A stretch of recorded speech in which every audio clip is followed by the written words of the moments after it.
전기동차 역행 불능 시 기관사의 대처 능력 향상에 대해 생각해 보도록 하겠습니다. 저는 역행 불능의 경우를 4가지로 구분합니다. 제일 중요한 건 에너지, 즉 전동차를 움직일 힘이 없는 경우입니다. 두 번째는 제동이 체결되어 완화되지 않는 경우입니다. 세 번째는 전동차란 승객을 운송하는 것이 주된 책무인 만큼 출입문 개통의 문제가 되겠습니다. 마지막으로 역행과 관련된 제어회로 불량, 즉 회로 내 어딘가 접지가 되거나 끊어짐 또는 소자 불량 등으로 역행이 안 되는 경우입니다. 이 경우엔 추진운전을 하거나 구원을 받을 수밖에 없을 것 같습니다. 그럼 마지막을 제외하고 3가지 경우를 하나씩 살펴보겠습니다. 전동차를 움직이는 건 전차선으로부터 공급받는 전기 에너지입니다. 저렴 구간도 아닌데 운행 중 MCB 오프 등이 빨갛게 점등되면 우리는 기본적으로 가선 전원 등, 즉 AC 등 또는 DC 등 소등 여부를 함께 확인하는 습관을 가져야 합니다. 가선 전원 등이 소등되지 않았다면 전차선 전기는 공급된다는 것이므로 MCN 같은 차단기가 떨어졌는지 확인해보고 차단기가 문제 없으면 순간적 단전 후 급전된 것으로 여겨 MCB OS 취급 후 MCB CS 취급을 하면 됩니다. 그리고 가선 전원 등이 소등된 경우는 단전 시의 조치를 취하면 되겠습니다. 그런데 전차선 전원 수전 불가로 특히 문제가 되는 것은 교직 저렴 구간에서 정차하는 경우입니다. ATC는 레일에서 끊임없이 신호 정보를 받기 때문에 지상자를 통해 띄엄띄엄 신호 정보를 받는 ATS보다 더 효율적이긴 하지만 궤도 회로에 문제가 생기면 열차가 바로 정차할 수 있다는 단점도 있습니다. 특히 교직 저렴 구간에서 열차가 신호 이상으로 정차하게 되면 ADS를 전환한 상태이기 때문에 3가지 경우의 수가 있습니다. 세 유니트 모두 저렴 구간을 빠져나가지 못하면 MCB 오프 등이 점등되고 하나나 2개의 유니트가 저렴 구간을 빠져나가면 양소등, 3개의 유니트가 모두 저렴 구간을 빠져나가면 MCB 온 등이 점등됩니다. 신호 이상으로 열차가 정차하게 되면 15km 이하 확인 운전하거나 비상제동이 풀리지 않을 경우 관제 승인으로 ATC 차단하고 운행하게 됩니다. 그런데 유니트가 하나라도 빠져나갔을 때는 그냥 역행하면 되지만 MCB 오프 등이 점등되었을 때엔 가선 전원으로부터 전기 에너지를 공급받지 못하므로 역행이 안 됩니다. 이때는 마음을 가라앉히고 차분하게 ADS를 이전 위치로 재전환하면 됩니다. ADS는 교류인지 직류인지 차량의 특구와 회로를 선택하는 역할을 하지만 동시에 스위치 기능도 있기 때문에 MCB를 투입해야 할 때는 MCB CS 스타트업 버튼과 더불어 눈여겨볼 기기입니다. 특히 당국의 인상선이나 월곶, 시흥기지 등에서 운전실을 교체하고 MCB가 차단되는 경우 꼭 확인해야 하는 기기이기도 합니다. 어쨌든 교직 저렴 구간에서 신호 이상으로 정차했는데 MCB 오프 상태일 경우는 ADS를 재전환하고 관제 승인으로 퇴행했다가 재역행한다는 것, 역행 불능 시 에너지 수급의 차원에서 특히 중요한 사항이 되겠습니다.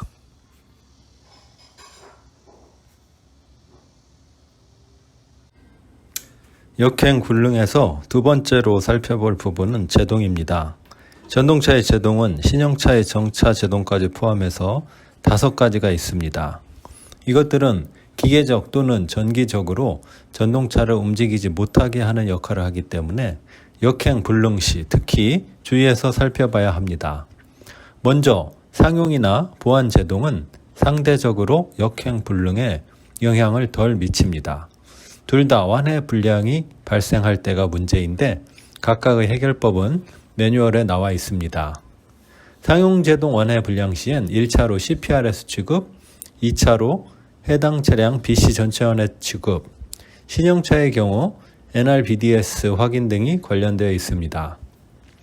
보안제동은 거의 취급하지 않는 기기인데 혹시라도 보안제동 체결 후 완해를 했는데 완해 불량이 생긴다면 CPRS는 해결법이 아니고 직접 해당 차량 SBU 코크를 차단해야 합니다.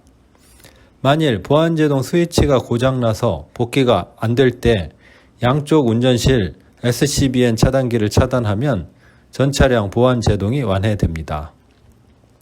그럼 제동 개통에서 실질적으로 역행과 밀접한 관련이 있는 비상, 정차, 주차 제동을 살펴보겠습니다. 이 중에서 가장 핫한 제동은 뭐니 해도 비상 제동입니다. 비상 제동은 체결되는 이유가 다양해서 전부 다 외우기도 어렵습니다.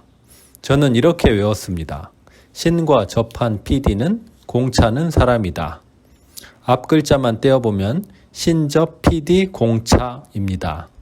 신호보안장치, 접지, PPN, DSD, 공기압력 저하, 차장변의 6가지 경우입니다. 그런데 이 중에서 기관사가 파악하기 어려운 건 접지와 공기압력 저하, 차장변 취급 등이 됩니다. 나머지는 경고음이 나거나 모니터에 해당 사항이 현시되기 때문입니다. ATS나 ATC는 교육을 이미 많이 받았으니 익숙할 테고 PPN이나 DSD도 경고음이 발생합니다. 하지만 공기 누설이나 MRPS 불량으로 인해서 비상제동이 체결되거나 차장이 차장변을 체결하고 얘기를 안 해주면 기관사가 비상제동의 원인을 파악하기 까다롭습니다. 비브앤 트립 또한 비상제동이 체결되면 기관사가 금방 알아채기 어렵습니다. 그런데 비상제동과 관련해서 우리에게 수호천사 같은 기기가 하나 있습니다. 게다가 신형차는 추가로 수호천사2가 장착되기도 했습니다. 그건 바로 EBCOS입니다. 요즘은 이제 EBCOS를 취급하려면 관제 승인을 받아야 하지만 어쨌든 비상제동이 체결된 원인을 잘 모르겠으면 일단 EBCOS를 취급해보는 것이 좋습니다. 하지만 EBCOS가 커버하지 못하는 경우도 있는데 바로 ATC와 BVN 문제입니다. 기관사가 제동 핸들을 비상 위치에 둔 것도 EBCOS가 커버할 수 없지만 본인이 비상제동을 체결하고 복귀가 안 된다고 문제가 되는 경우는 거의 없을 거라 생각합니다. 공기압 저하도 EBCOS로 해결이 되기 때문에 MRPS가 고착되는 등의 고장이 발생해서 기관사가 원인을 찾기 매우 어려운 경우 먼저 EBCOS를 취급해서 해결부터 해놓고 원인은 추후에 생각해 보는 것을 추천해 드립니다. 그럼 EBCOS가 커버하지 못하는 두 가지 ATC와 BVN 문제를 살펴보겠습니다. ATC 차상기기 고장으로 복귀가 불가능하면 관제 승인으로 ATC COS를 차단 위치로 전환하고 지령운전하면 됩니다. 하지만 BVN 트립으로 복귀 불가 시엔 바이패스 스위치가 없는 구형차의 경우 추진운전해야 합니다. 신형차는 이런 단점을 극복하기 위해 EBISS, 즉 수호천사2를 만들어 놓아 BVN이 트립되더라도 비상제동이 개방되게 하였습니다. 신형차의 BVN은 1, 2, 3, 3개가 있는데 EBISS를 써먹기 위해서는 BVN3가 트립되면 안 됩니다. BVN3 하나만 트립되면 EBCOS 취급하여 비상제동을 개방할 수 있는데 BVN2와 3가 함께 트립되어 복귀되지 않으면 어쩔 수 없이 후부에서 추진운전하거나 구원을 받아야 합니다. 하지만 BVN이 하나만 트립되는 경우도 별로 없으므로 BVN2와 3가 동시에 트립되어 복귀되지 않는 경우란 거의 로또에 당첨될 확률 정도일 것입니다. 크게 걱정할 필요 없습니다. BVN1과 같은 경우는 트립되면 상용 제동에 불과할 뿐 임시로 운행은 가능합니다. 위험하면 비상이나 보안 제동을 체결하면 되기 때문입니다. 이상으로 비상제동 관련한 역행불능의 경우를 살펴봤는데 불량으로 치면 역행불능의 사유 중 제일 많지 않을까 합니다. 비상제동의 메커니즘에 관해서는 특히 우리가 평소에 관심을 갖고 잊을만 하면 한 번씩 상기할 필요가 있습니다. 추가로 EBCOS, EBISS로도 해결이 안 되면 관제 승인으로 OSRN도 한번 취급해 봅니다. 다음 정차제동으로 인한 역행불능은 어렵지 않습니다.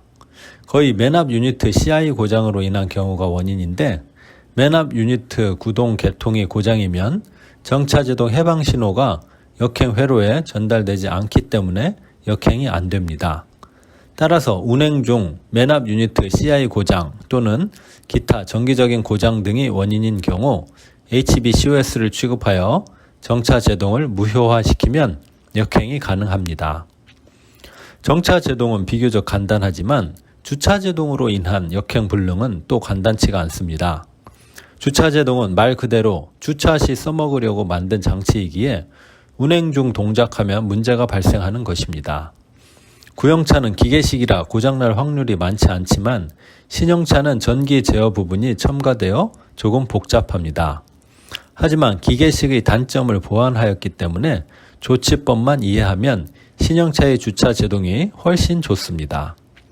먼저 구형차는 주공기압 저하 또는 PBPS 고착 등의 사유로 문제가 해결되지 않으면 주차제동 수동 완해 취급을 하고 후부에서 추진 운전을 해야 합니다. 하지만 신형차는 문제가 발생해도 PBBS를 취급해서 전부 운전실 견인 운전이 가능합니다. 신형차 주차 제동 시스템엔 정기적으로 제어하는 부분이 있는데 이쪽 고장 또는 PBN 트리프 복귀 불능의 경우는 PBBS만 취급하면 바로 역행이 가능합니다.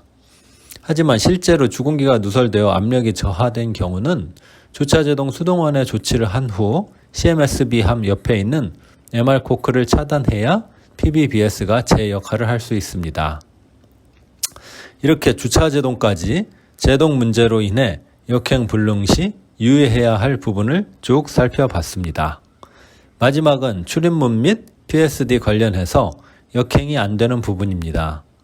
이와 관련해서 가장 먼저 생각나는 것은 출입문 등 점등 불능입니다. 출입문이 닫히고 PSD가 이상 없으면 출입문 등이 점등돼야 하는데 그렇지 않은 경우입니다. 실제로 출입문이나 PSD 문제일 경우는 해당 기기를 취급합니다. 하지만 모니터상 출입문에 이상이 없는데 출입문 등이 점등되지 않으면 앞뒤 운전실 DILPN 확인하여 복귀하면 되는데 DILPN도 정상이면서 출입문 등 점등이 안 되면 규정에는 승인에 의해 DIRS를 취급하고 회송하게 되어 있습니다. 아무튼 이런 경우는 관제실의 지시를 따르면 되겠습니다. 기타 출입문 전체가 안 열리거나 한두 개 고장나는 경우는 휴먼 에러만 아니면 크게 문제될 것이 없습니다. 관제실의 지시를 받아 매뉴얼대로 처리하면 되고 대부분 전철 차장이 알아서 잘 처리합니다. 전체 출입문이 안 열리면 CRSN 확인, 기관사 측 DOS 취급, 이마저 안 되면 LSBS 취급하도록 차장에게 지시하면 됩니다. 아무튼 역행 불능 시 전차선, 제동 이외 출입문 문제도 하나의 원인이 될 수 있고 출입문 등이 점등되지 않을 경우 전후 운전실 DILPN 차단 여부를 먼저 확인해야 하고 열차를 움직이려면 DIRS 취급해야 하는 것 정도 유념하면 되겠습니다. 신규자들에게 도움이 될까 해서 역행불능 관련한 사항을 한번 훑어봤는데 얼마나 유용할지는 모르겠습니다. 아무튼 공부를 함에 있어 개념 정리를 먼저 하고 세부적인 공리학에 나서는 게 좋을 것 같아 제 방법을 소개한 것이니 괜찮은 것 같으면 반복해서 살펴보시기 바랍니다. 이상 마치겠습니다.